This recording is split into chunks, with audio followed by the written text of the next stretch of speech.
अस्सलामुअलैकुम प्रोफेसर अहमद। आज मैं आपसे एक बहुत दिलचस्प बात पूछना चाहती हूँ। हमारा दिमाग कैसे काम करता है? वालेकुम अस्सलाम फातिमा।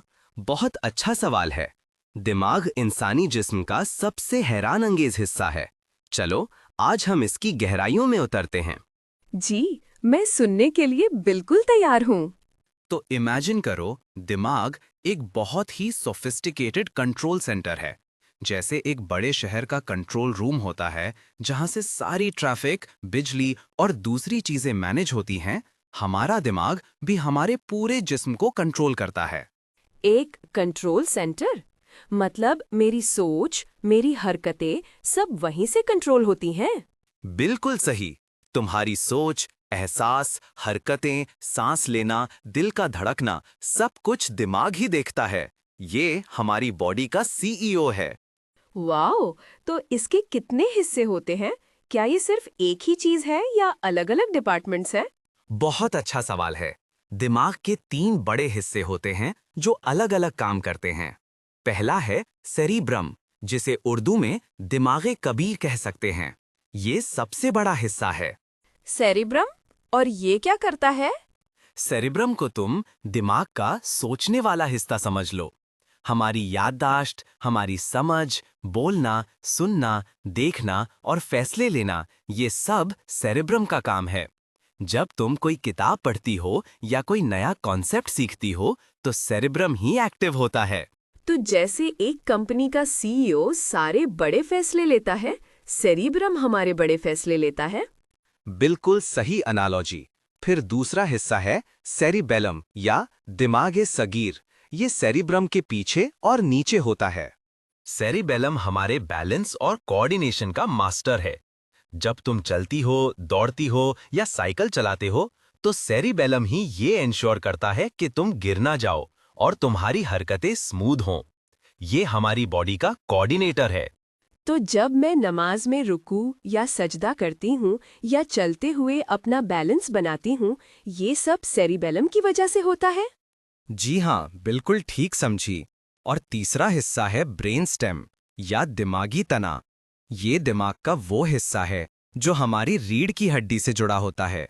ब्रेन स्टेम, ये क्या करता है? ब्रेन स्टेम हमारी बॉडी के बेसिक लाइफ सपोर्ट सिस्टम की तरह है। सांस लेना, दिल का धड़कना, नींद, जागना, बॉडी टेम्परेचर मेंटेन करना, ये सब ऐसे काम हैं जिन पर हम सोचते नहीं हैं, पर ब्रेन स्टेम इन्हें ऑटोमेटिकली कंट्रोल करता है। तो सेरिब्रम सोचने के लिए, सेरिबेलम बैलेंस के लिए और ब्रेन स्टेम हमारी जिंदगी की बुनियादी जरूरियात के लिए। कितना ऑर्गेनाइज्ड है! है ना? अब ये तो थे बड़े हिस्से, मगर ये सब काम कैसे करते हैं? इनके अंदर क्या है? जी, ये तो मैं भी सोच रही थी। क्या ये सिर्फ गोश्त का एक टुकड़ा है? नहीं, सिर्फ गोश्त नहीं। हमारे दिमाग में अरबों की तादाद में छोटे-छोटे सेल्स होते हैं जिन्हें न्यूरॉन्स कहते हैं। ये दिमाग के बुनियादी बिल्डिंग ब्लॉक्स हैं। न्यूरॉन्स अरबों की तादाद में?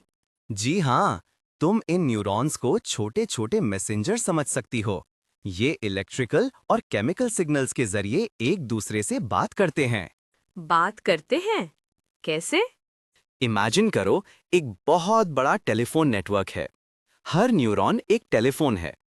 जब तुम कुछ देखती हो, सुनती हो या महसूस करती हो, तो ये न्यूरॉन्स अपने सिग्नल्स दूसरे न्यूरॉन्स को फॉरवर्ड करते हैं, बिल्कुल जैसे फोन पर बात होती है। तो ये सिग्नल्स बहुत तेजी से ट्रैवल करते होंगे? बहुत तेजी से। ये सिग्नल्स बिल्कुल बिजली की तरह होते हैं। जहां दो न्यूरॉन्स मिलते हैं, उस जगह को सिनैप्स कहते हैं। यहाँ पर केमिकल मैसेंजर्स, न्यूरोट्रांसमीटर्स, सिग्नल्स को एक न्यूरॉन से दूसरे तक पहुंचाते हैं। सुभान अल्लाह! ये तो जैसे एक पूरा शहर है जिसमें हर कोई एक दूसरे से कनेक्ट है। बिल्कुल। और इसी कनेक्शन की वजह से हम याद रख पाते हैं, नया सीख पाते हैं। चलो अब हम याददाश्त के बारे में बात करते हैं। जी, ये तो बहुत जरूरी है। कभी-कभी मैं चीजें जल्दी भूल जाती हूँ और कभी-कभी मुझे सालों पुरानी बातें याद रहती हैं। ये कैसे होता है? अच्छा सवाल। हमारी याददाश्त दो तरह की होती है, शॉर्ट टर्म मेमोरी और long term memory. Short term और long term? Short term memory को तुम एक वर्क बेंच समझ लो। जब तुम कोई काम कर रही हो, जैसे एक फोन नंबर देखकर डायल करना, तो वो नंबर थोड़ी देर के लिए तुम्हारी वर्क बेंच पर होता है। काम खत्म होने के बाद वो वहां से हट जाता है। अच्छा, तो इसलिए मैं बाजार में चीजें खरीदते वक्त लिस्ट याद रखती हूँ, लेकिन घर आकर भूल जाती हूँ। एग्जैक्टली और लॉन्ग टर्म मेमोरी को तुम एक बड़ी लाइब्रेरी समझ लो, जहां सारी जरूरी किताबें और जानकारियां हमेशा के लिए स्टोर होती हैं। तुम्हारा बचपन, तुम्हारे रिश्तेदार, स्कूल की बातें, ये सब लॉन्ग टर्म मेमोरी में सेव होता है। तो शॉर्ट टर्म मेमोरी से लॉन्ग टर्म मेमोरी में चीजें कैसे जाती हैं? जब हम किसी चीज पर बार बार तवज्जो देते हैं, उसे रिपीट करते हैं, या उससे कोई एहसास या कोई खास वाकया जुड़ा होता है, तो वो शॉर्ट टर्म से लॉन्ग टर्म मेमोरी में चली जाती है। जैसे लाइब्रेरी में एक नई किताब को शेल्फ पर रखना। अब समझ आया। इसीलिए टीचर्स कहते हैं कि रिवीजन करो ताकि याद रहे। बिल्कुल सही। अब बात करते हैं लर्निंग की। हम नया कैसे सीखते हैं? जी, ये भी बहुत दिलचस्प है। क्या हमारा दिमाग हर वक्त बदलता रहता है? जी हाँ, हमारा दिमाग बहुत प्लास्टिक होता है। इसे ब्रेन प्लास्टिसिटी कहते हैं। मतलब ये अपनी स्ट्रक्चर और कनेक्शंस को बदल सकता है और नए कनेक्शंस बना सकता है। बदल सकता है? कैसे? इमेजिन करो, एक जंगल है। जब तुम वहां से बार बार गुजरती हो, तो एक नया रास्ता बन जाता है। इसी तरह जब हम कोई नई चीज सीखते हैं, तो हमारे न्यूरॉन्स के दरमियान नए कनेक्शंस बनते हैं और पुराने मजबूत हो जाते हैं। जितना ज्यादा प्रैक्टिस करोगी, उतना ही वो रास्ता पक्का होगा। तो हर बार जब मैं कोई नई चीज सीखती हूँ, मेरा दिमाग फिजिकली बदल रहा होता है। सुभान अल्लाह! जी हाँ, और इसी वजह से हम जिंदगी भर सीख सकते हैं और अपने आप को बेहतर बना सकते हैं। प्रोफेसर, हमारे सेंसेस कैसे काम करते हैं? जैसे मैं आपको देख रही हूँ, आपकी आवाज सुन रही हूँ, ये सब दिमाग कैसे इंटरप्रेट करता है? बहुत अच्छा सवाल है। हमारे सेंसेस, देखना, सुनना, सूंघना, चखना, महसूस करना, सब दिमाग तक इन्फॉर्मेशन भेजते हैं। आंखें रोशनी को इलेक्ट्रिकल सिग्नल्स में बदलती हैं, कान आवाज की लहरों को, और इसी तरह बाकी सेंसेस भी। तो ये सिग्नल्स दिमाग तक कैसे पहुँचते हैं? ये सिग्नल्स न्यूरॉन्स के जरिए दिमाग के मुख्तलिफ हिस्सों तक पहुंचते हैं। वहां दिमाग उन सिग्नल्स को डिकोड करता है और हमें बताता है कि हम क्या देख रहे हैं, क्या सुन रहे हैं या क्या महसूस कर रहे हैं। तो दिमाग एक ट्रांसलेटर और डिकोडर भी है? बिल्कुल, ये रॉ डेटा को हमारे लिए मीनिंगफुल इंफॉर्मेशन में बदलता है। और हमारे जज्बात और फैसले, ये सब दिमाग में कैसे होता है? जज्बात और फैसले लेना भी दिमाग के बहुत कॉम्प्लेक्स फंक्शंस हैं फातिमा। हमारे दिमाग का एक हिस्सा, जिसे लिम्बिक सिस्टम कहते हैं, वो हमारे जज्बात को कंट्रोल करता है, और फैसले लेने में सेरेब्रम का फ्रंटल लोब बहुत अहम किरदार अदा करता है। तो हमारे हर जज्बा और हर फैसले के पीछे दिमाग का कोई हिस्सा होता है। जी हाँ, ये सब चीजें न्यूरॉन्स के कॉम्प्लेक्स नेटवर्क्स और केमिकल इंटरैक्शंस के जरिए होती हैं। प्रोफेसर अहमद, ये तो बहुत हैरत अंगेज मालूमात थी। अल्लाह SWT ने इंसान को कितनी अजीम चीज से नवाजा है। लेकिन हम अपने दिमाग को सेहतमंद कैसे रख सकते हैं?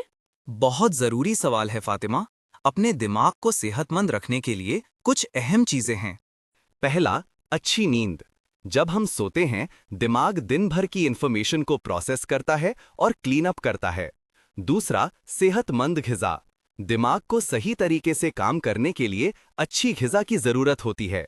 तो जंक फूड दिमाग के लिए अच्छा नहीं है? बिल्कुल नहीं। फलों, सब्जियों और हेल्दी फैट से भरी ग़िज़ा दिमाग के लिए बेहतरीन है। तीसरा, फिजिकल एक्टिविटी। एक्सरसाइज से दिमाग में खून का बहाव बेहतर होता है, जो न्यूरॉन्स के लिए अच्छा है। और क्या नया सीखते रहना भी दिमाग के लिए अच्छा है? बहुत अच्छा सवाल। जी हाँ, चौथा और सबसे अहम, नया सीखते रहना। चाहे वो कोई नई जबान हो, कोई नया स्किल या कोई किताब पढ़ना, ये सब हमारे दिमाग को एक्टिव रखता है और नए कनेक्शंस बनाता है, जिसे हमने प्लास्टिसिटी कहा था। आज मैंने दिमाग के बारे में इतनी नई और दिलचस्प बातें सीखी हैं। आपका बहुत शुक्रिया प्रोफेसर अहमद। मेरी क्यूरियोसिटी और भी बढ़ गई है। खुशी हुई फातिमा। कि तुम्हें इतना कुछ सीखने को मिला। याद रखो, हमारा दिमाग अल्लाह की तरफ से एक अनमोल तोहफा है। इसकी कदर करो और इसका सही इस्तेमाल करो। इंशाअल्लाह प्रोफेसर, जज़ाकल्लाह खैर। व इय्याकी। अल्लाह हाफिज़। अल्लाह हाफिज।